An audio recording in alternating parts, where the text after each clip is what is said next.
Welcome back to the Journey into Forever is the Soul. We missed last week. We didn't miss the chapter. We're doing that chapter 20 this week.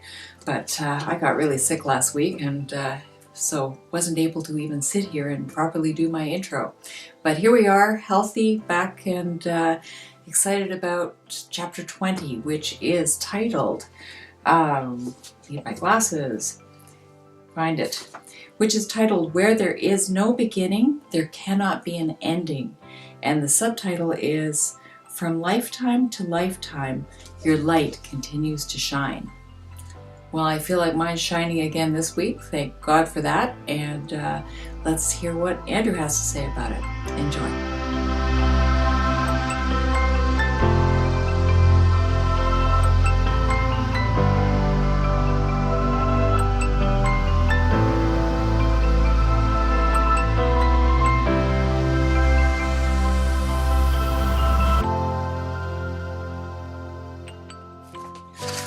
Welcome back, chapter 20.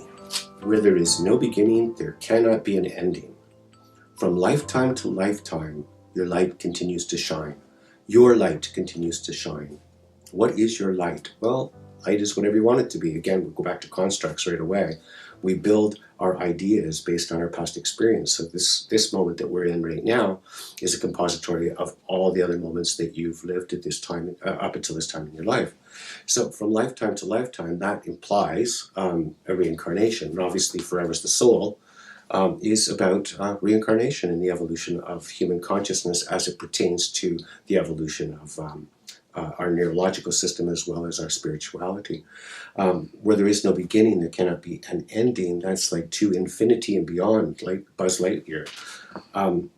So there's lots going on in this chapter, as there is in all chapters. Elizabeth, who's a main character, certainly towards the second half of the book, she becomes the main character. You're introduced to her in chapter 2, but she's secondary and then she evolves.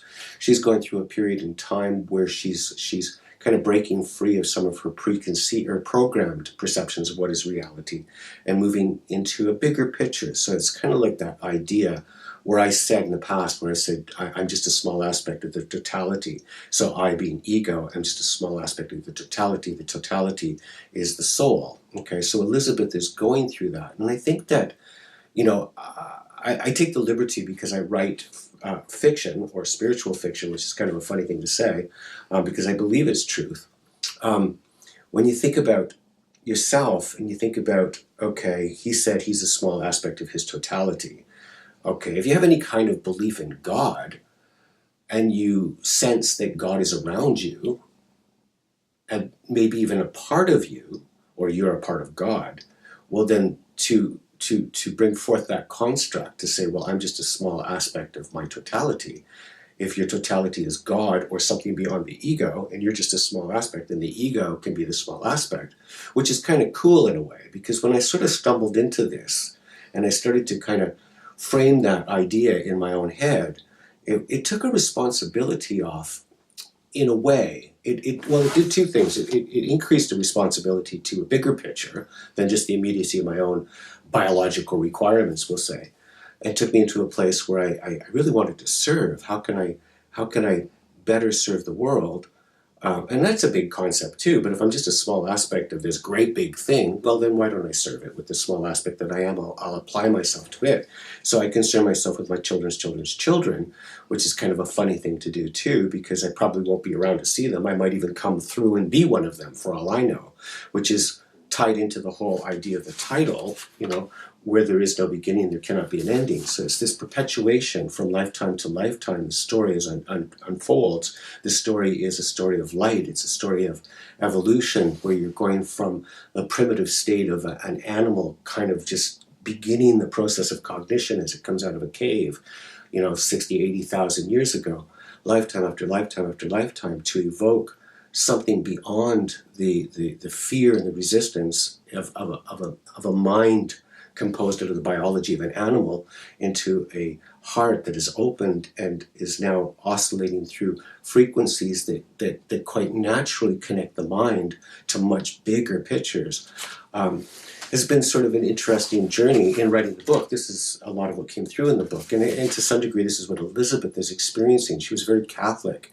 and very content for most of her life, living through the rules of Catholicism and what she had been taught to believe, and a lot of her memories, a lot of her feelings are all tied into the church until she goes through the death of her daughter Maria and begins a journey into a different part of herself, where she begins to interconnect with a bigger feeling. And it happens to her in dreams, different states that she goes through in this chapter, as well as the two preceding chapters, where she's just really going through a lot of growth and a lot of understanding, kind of resistant because it's in conflict with her programming, but she's beginning to understand that her programming is simply that, and she begins to sense that she is bigger than what she thought she was. And as she grows into that more openness, she begins to have a different relationship with time. And as she goes into a different relationship with time, she begins to see a much bigger picture. So I think that's where the whole idea, from lifetime to lifetime, your light continues to shine. It's the light, I believe, in us that sets the whole thing into motion. It's the light that preceded me, that chose this incarnation and set me on a course that would take me to where it is right now, that I am sitting in front of a camera talking to all you wonderful people that have been following along on this forever journey. So these are my thoughts on chapter 20. There's no beginning and there's no ending. That's a construct. You can believe that if you want to. I like to believe it. I like to believe that there's no beginning, and I like to believe that there's no ending. And I like to believe that I am mortal. This little ego that I am mortal, but within my mortality I exist in a light, and that light continues to grow and to move as one life follows into the next. So those are my thoughts on chapter 20. Have a great day. Bye-bye.